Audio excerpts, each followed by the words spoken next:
Let's all go to the game shop. Let's all go to the game shop. Let's all go to the game shop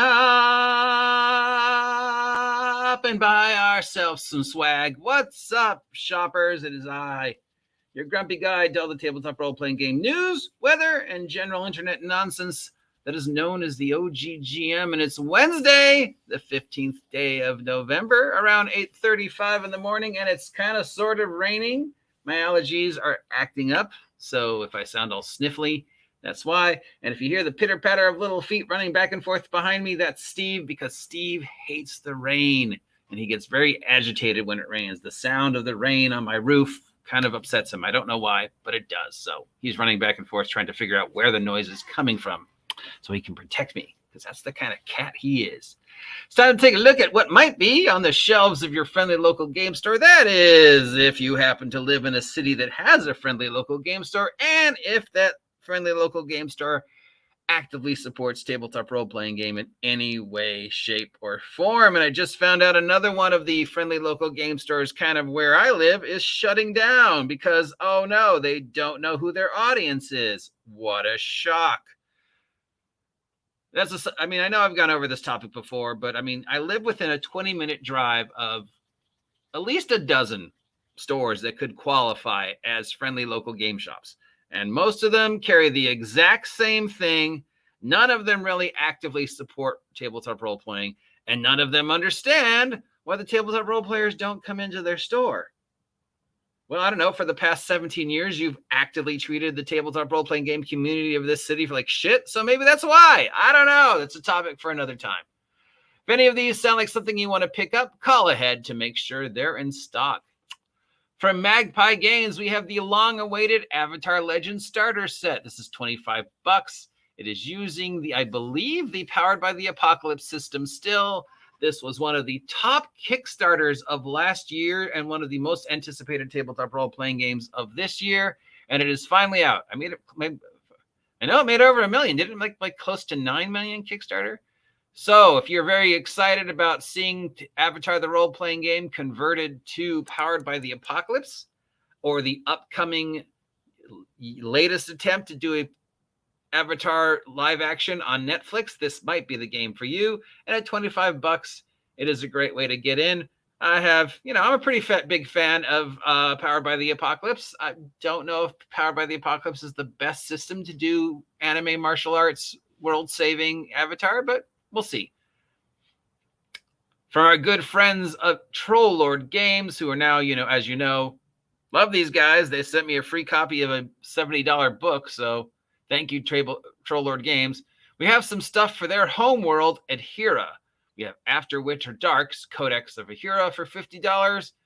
After Winter Dark, A Trail Guide to Ahird for $10. After Winter Dark, Monsters and Treasures of Ahird for $40. And Warren of the Matgot for $10. So this is all set in their home world, the core rule of the Tunnels, Castles and Crusades, Troll Lord Games setting. Codex of the Adhered. After Winter Dark has just a whole bunch of stuff about the world. And we just got more almanacs of the world and what the world's like currently. So I guess they've updated the world to reflect whatever changes have happened in the core world of the Troll Lord Games, Castles and Crusades, Ahirdra, AihrdE, Ahird. So if you play a Castles and Crusades game and want to find out what's going on in the world currently, this is a way to get updated. And if you've never played before and you don't have your home world, well, they've done it for you. Now, these prices do seem a little pricey at $50, but compared to the hundreds of dollars Wizards of the Coast is expecting for in 2024 D&D, $50 is pretty reasonable as far as I'm concerned. And again, thank you, Troll Lord Games, for sending me the free copy of Castle Zaggy, which I have made multiple attempts to reach out to them to receive an answer if I'm supposed to send it back or not. I will still gladly send it back to Troll Lord Games if they want to, or I will still gladly pay it forward and send it to somebody who was supposed to get it if I got it by mistake. So Troll Lord Games, if you hear the sound of my voice, please reach out and let me know. But I am very grateful. From Planar Compass, we have Planar Compass issue number 3. This is for the OSR, and it's a interplanetary odyssey type role thing. So it's a old school essentials OSR space game that's being done in parts. So like a adventure path. Is this the first adventure path for the OSR? Possibly. And then from Renegade Press, who I guess we're not angry anymore because I've received several people telling me how awesome Renegade Press is right now and how glad that they are doing the Hasbro titles as opposed to Wizards of the Coast. So we've got the latest expansion for G.I. Joe, which, you know, is called Fractions in Action. I guess it covers the various factions of the G.I. Joe world, both from the comic book, the movie, the TV show, and the movie. I said movies. So we've got new vehicles, new stuff like that. And then we've got a Mighty Morphin Power Rangers adventure called A Time and Night,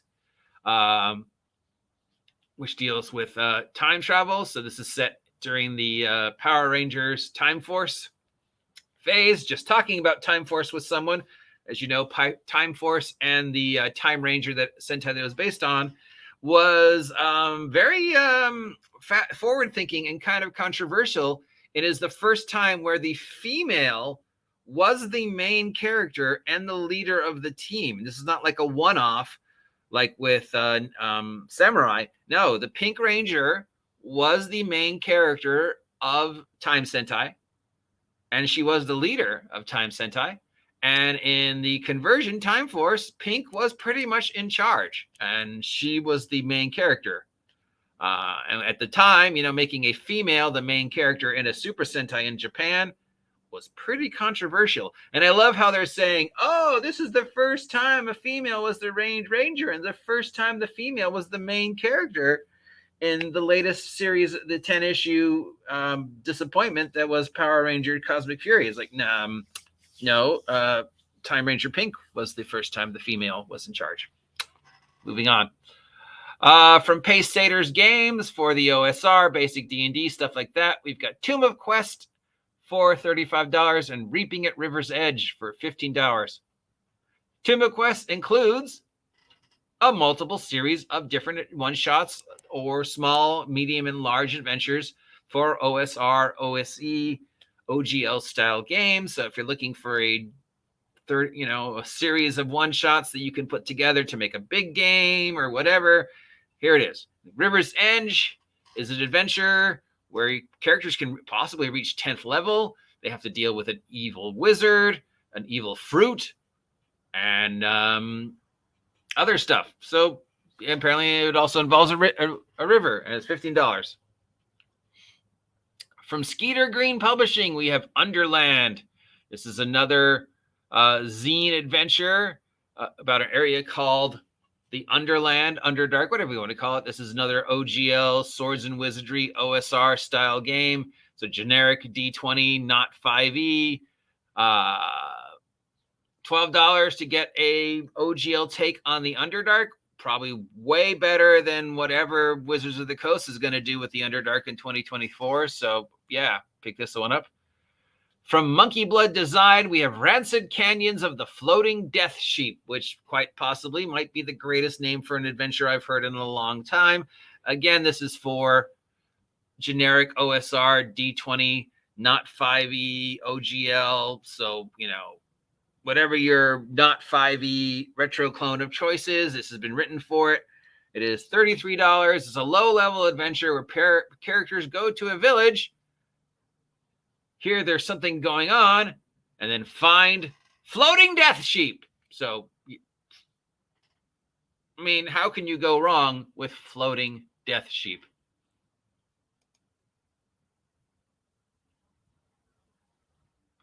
Arguably in the series that got adapted to be the first season in the US, the Pink Ranger was the most important, but not the main hero. And season number 1 of Mighty Morphin Power Rangers, well, only because she was hot. I don't know if Kimberly was the most important character in season 1. I would say, you know, the way season 1 was scripted, it would be Jason and then Tommy. Season 2 was definitely Tommy. I don't know if Kimberly ever got the recognition she would have. but definitely, people loved her. I mean, 5'2" and 34 double D. Of course, people loved Kimberly. She was freaking hot. She was in that tight pink costume. Of course, most of the time that wasn't her. That was her stand-in, who was a friend of mine at the time. 5'2" and 34 double D. Yeah. So there's a little Power Ranger trivia for you from back when I worked on the first and second season. Red Ranger probably was the most popular though. I mean, everybody wanted to get that Red Ranger action figure. I remember a kid on my block had somehow gotten a Mighty Morphin Power Rangers Red Ranger action figure, one of the very first that came out. And somebody drove by in a car, saw him playing on his front yard, got out of the car and stole it from the kid, because that's how popular the toy was at that time. I mean, they were just so fucking huge for so long. And then you compare just how amazing the series was back then to how awful the 10 episode series on Netflix was, and that's supposed to be the last. It's like, way to just drop the ball. I can't imagine why you're losing money, Hasbro, and why Japan's angry at you. Maybe because the final Power Rangers series was such a disappointment. But that's enough of my personal soapbox. Just again, there's a game out there called Rancid Canyons of the Floating Death Sheep.